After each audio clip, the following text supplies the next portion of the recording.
Tense. Tense English grammar का एक बहुत ही महत्वपूर्ण चैप्टर है।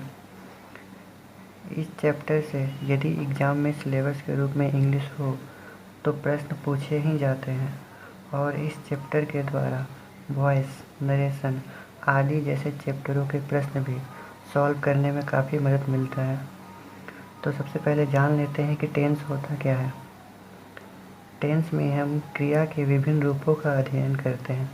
इसके अनुसार इसका हम परिभाषा निकाल सकते हैं कि tense is the study of the forms of the verb, यानी कि टेंस में हम क्रिया के विभिन्न रूपों का अध्ययन करते हैं। टेंस 3 प्रकार की होती है। पहला प्रेजेंट टेंस, दूसरा पास्ट टेंस, तीसरा फ्यूचर टेंस। प्रेजेंट टेंस का मतलब होता है वर्तमान काल, यानी कि वैसा समय जो अभी चल रहा है। पास्ट टेंस का मतलब होता है भूतकाल, यानी कि वैसा समय जो बीत चुका है। फ्यूचर टेंस का मतलब होता है भविष्य काल, यानी कि वैसा समय जो आने वाला है। तो चलिए पहले प्रेजेंट टेंस के बारे में विस्तार से पढ़ लेते हैं।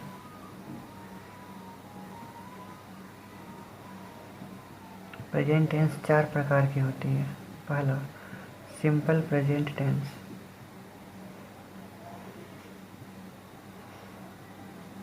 दूसरा प्रेजेंट कंटिन्यूअस टेंस,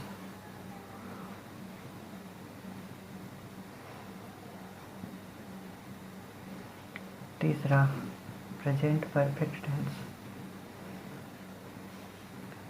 चौथा प्रेजेंट परफेक्ट कंटिन्यूअस टेंस।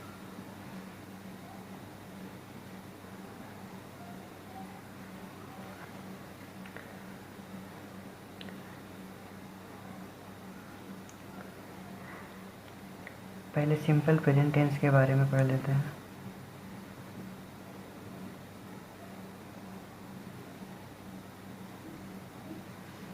यदि कोई भी इंग्लिश का सेंटेंस सब्जेक्ट प्लस वर्ब 1 या वर्ब 5 प्लस ऑब्जेक्ट के फॉर्म में हो, यानी कि वह सेंटेंस सिंपल प्रेजेंट टेंस में है।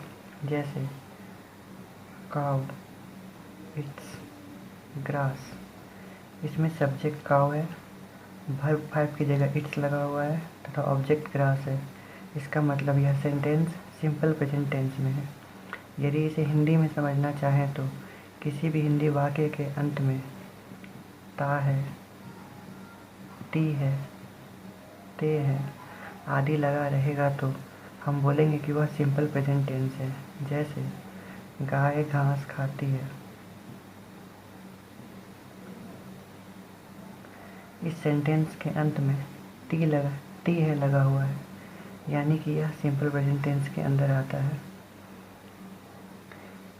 यहाँ वर्ब 1 का use I, we, you, they आदि के साथ होता है तथा वर्ब 5 का यूज ही, शी, किसी का नाम, थर्ड पर्सन आदि के साथ होता है।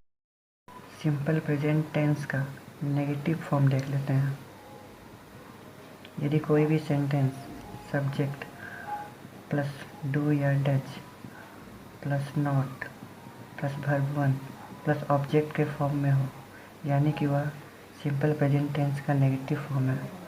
जैसे cow does not it grass. इस सेंटेंस में सब्जेक्ट की जगह काउ है, थर्ड पर्सन है काउ, इसलिए डज का यूज हुआ है, साथ में नॉट लगा है, वर्ब 1 यानी कि इट और ऑब्जेक्ट की जगह ग्रास है, यानी कि यह सेंटेंस सिंपल प्रेजेंट टेंस का नेगेटिव फॉर्म है। इसका इंट्रोगेटिव फॉर्म देख लेते हैं।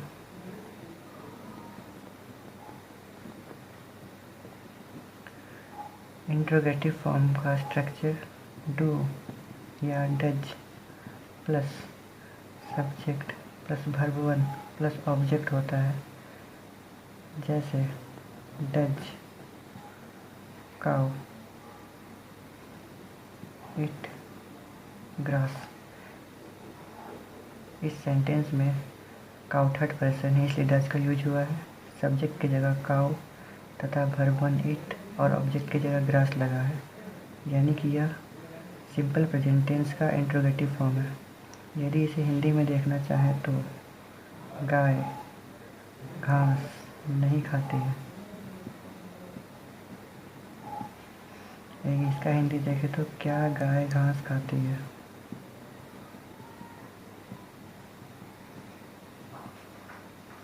यहाँ ध्यान देना होगा कि अंत में टी है लगा हुआ है, यानी कि यह सिंपल प्रेजेंट टेंस है।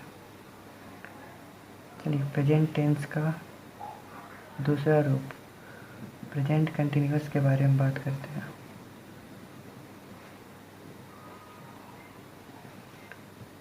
यदि कोई भी इंग्लिश का सेंटेंस सब्जेक्ट प्लस इज या एम या आर या वर्ब प्लस आईएनजी या ऑब्जेक्ट के रूप में हो, यानी कि वह प्रेजेंट कंटिन्यूअस टेंस होगा।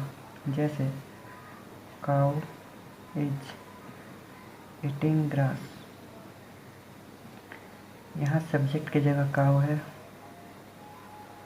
काउ के साथ इज लगता है तथा वर्ब के साथ आईएनजी जोड़ देंगे और ऑब्जेक्ट की जगह ग्रास लगा देंगे, यानी कि cow is eating grass present continuous tense का एक एग्जाम्पल है। यदि इसे हिंदी में समझना चाहे तो वाक्य के अंत में रहा है, रही है, रहे हैं आदि लगा रहे तो हम कह सकते हैं कि वह वाक्य प्रेजेंट कंटिन्यूअस टेंस के अंतर्गत आता है। जैसे गाय घास खा रही है। इस सेंटेंस के अंत में रही है लगा हुआ है, यानी कि यह प्रेजेंट कंटिन्यूअस टेंस के अंतर्गत आता है। यदि इसका नेगेटिव फॉर्म देखें तो केवल हेल्पिंग वर्ब के बाद नॉट लगा देंगे। जैसे सब्जेक्ट प्लस इज या एम या are plus not plus verb plus ING plus object. इस स्ट्रक्चर को हम अफर्मेटिव स्ट्रक्चर को देखकर ही बनाएंगे। केवल हेल्पिंग वर्ब के बाद नॉट का यूज कर देंगे, बाकी आगे पीछे वैसे ही रहेगा। एक एग्जांपल लेते हैं, cow is not eating grass. इस सेंटेंस में सब्जेक्ट की जगह काउ के साथ इज लगता है तथा रूल के अनुसार नॉट लगाएंगे। वर्ब प्लस आईएनजी की जगह ईटिंग लगा हुआ है तथा ऑब्जेक्ट की जगह ग्रास है, यानी कि यह सेंटेंस प्रेजेंट कंटिन्यूअस टेंस का नेगेटिव फॉर्म है। यदि इसे हिंदी में समझना चाहें तो गाय घास नहीं खा रही है। इसका इंट्रोगेटिव फॉर्म देख लेते हैं। इंट्रोगेटिव फॉर्म के लिए केवल अफर्मेटिव से हेल्पिंग वर्ब को सब्जेक्ट के आगे लिख देंगे, बाकी सब कुछ वैसे ही रहेगा। जैसे इज या एम या are plus subject plus verb plus ING plus object. इसको एक एग्जांपल द्वारा देखते हैं, इज काउ ईटिंग ग्रास। यहाँ सब्जेक्ट काउ है तो काउ के साथ इज लगता है इसलिए इज लगाया गया है। सब्जेक्ट की जगह काउ लिखेंगे, वर्ब प्लस आईएनजी की जगह ईटिंग लिखा हुआ है तथा ऑब्जेक्ट की जगह ग्रास है, यानी कि यह सेंटेंस इस स्ट्रक्चर को फॉलो कर रहा है, यानी कि यह सेंटेंस प्रेजेंट कंटिन्यूअस टेंस का इंट्रोगेटिव फॉर्म है। यदि इसे हिंदी में समझना चाहे तो क्या गाय घास खा रही है। चलिए अब प्रेजेंट टेंस का तीसरा टाइप प्रेजेंट परफेक्ट टेंस को देख लेते हैं।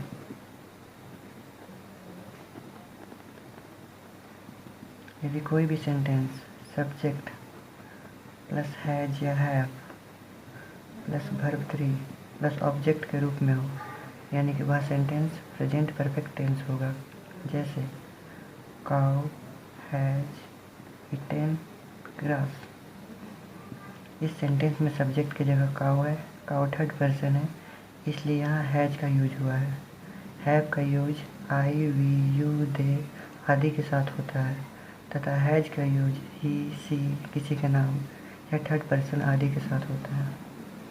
यहाँ सब्जेक्ट की जगह काउ है, काउ थर्ड पर्सन इसलिए हैज लगा है, वर्ब 3 की जगह ईटेन लगा है तथा ऑब्जेक्ट की जगह ग्रास है, यानी कि यह सेंटेंस इस स्ट्रक्चर को फॉलो कर रहा है, इसलिए यह सेंटेंस प्रेजेंट परफेक्ट टेंस होगा। यदि इसे हिंदी में पहचानना हो तो किसी भी हिंदी वाक्य के अंत में चुका है, चुकी है या चुके है लगा रहे तो हम कह सकते हैं कि वह सेंटेंस प्रेजेंट परफेक्ट टेंस के अंतर्गत आता है। जैसे गाय घास खा चुकी है। इस सेंटेंस के अंत में चुकी है लगा हुआ है, यानी कि हम बोल सकते हैं कि यह सेंटेंस प्रेजेंट परफेक्ट टेंस के अंतर्गत आता है।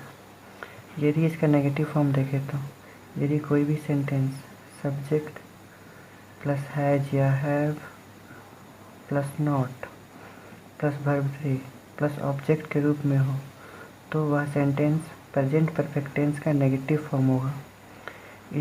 इसे अफर्मेटिव फॉर्म को यूज करके बनाया गया है। इसके लिए केवल हेल्पिंग वर्ब के बाद नॉट लगा दिया गया है ताकि आगे पीछे सब कुछ वैसा ही है।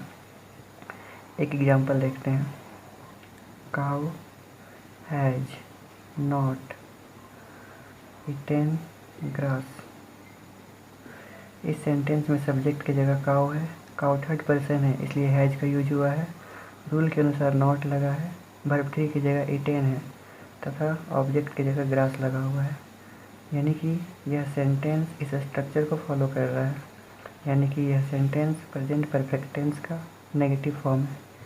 यदि इसका हिंदी देखें तो गाय घास नहीं खा चुकी है होगा। इसका इंट्रोगेटिव फॉर्म देखते हैं। इंट्रोगेटिव फॉर्म के लिए अफर्मेटिव फॉर्म से केवल हेल्पिंग वर्ब को सब्जेक्ट के आगे लिख देंगे, जैसे हैज या have plus subject plus verb 3 plus object. इसका एग्जाम्पल देखते हैं। Has cow eaten grass. इस सेंटेंस में सब्जेक्ट की जगह काउ है और काउ थर्ड पर्सन है इसलिए हैज का यूज हुआ है तथा सब्जेक्ट की जगह काउ है, वर्ब 3 की जगह ईटेन है और ऑब्जेक्ट की जगह ग्रास है, यानी कि यह सेंटेंस इस स्ट्रक्चर को फॉलो कर रहा है, इसलिए यह सेंटेंस प्रेजेंट परफेक्ट टेंस का इंट्रोगेटिव फॉर्म होगा।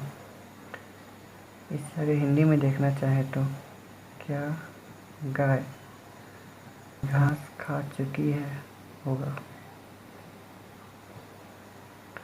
अब प्रेजेंट टेंस का चौथा रूप प्रेजेंट परफेक्ट कंटिन्यूअस टेंस को देखते हैं।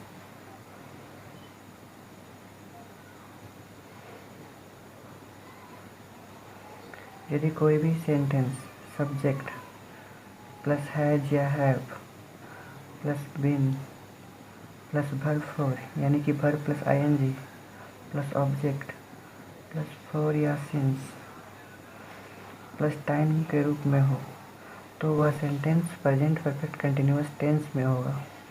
यहाँ टाइम जरूरी नहीं है, जैसे cow has been eating grass for 2 our.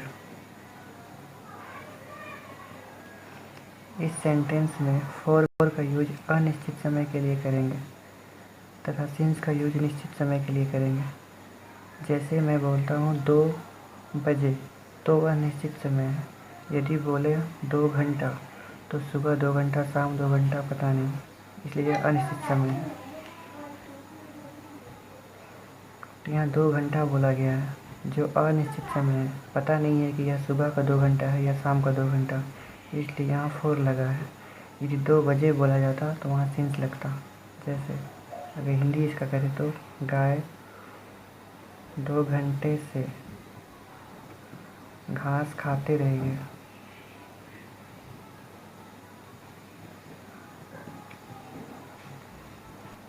यदि प्रेजेंट परफेक्ट कंटिन्यूअस टेंस को हिंदी में पहचानना हो तो वाक्य के अंत में ता रहा है, ती रही है, ते रहे हैं प्लस समय लगा होगा। इसका यदि नेगेटिव फॉर्म देखें तो केवल हेल्पिंग वर्ब यानी कि हैज और हैव के बाद नॉट लगा देंगे, बाकी आगे पीछे वैसे ही रहेगा। जैसे सब्जेक्ट प्लस हैज या have plus not plus been plus verb four plus object plus for या सिंस प्लस टाइम। इसका एक एग्जांपल लेते हैं। Cow has not been eating grass since 2 o'clock। यहाँ 2 बजे निश्चित समय है, इसलिए सिंस का यूज किया गया है। पिछले क्वेश्चन में 2 घंटा अनिश्चित समय था, इसलिए वहाँ 4 का यूज किया गया था। इसका अगर इंट्रोगेटिव फॉर्म देखें तो केवल हैज और हैव को सब्जेक्ट के आगे लिख देंगे, बाकी सब कुछ वैसे ही रहेगा।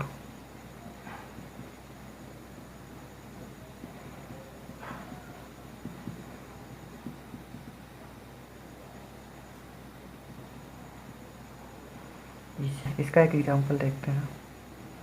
Has cow been eating grass for 2 hours।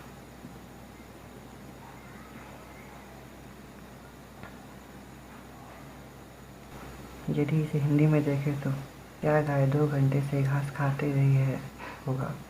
इसे अगर हिंदी में देखना चाहे तो गाय 2 बजे से घास नहीं खाते रही है होगा।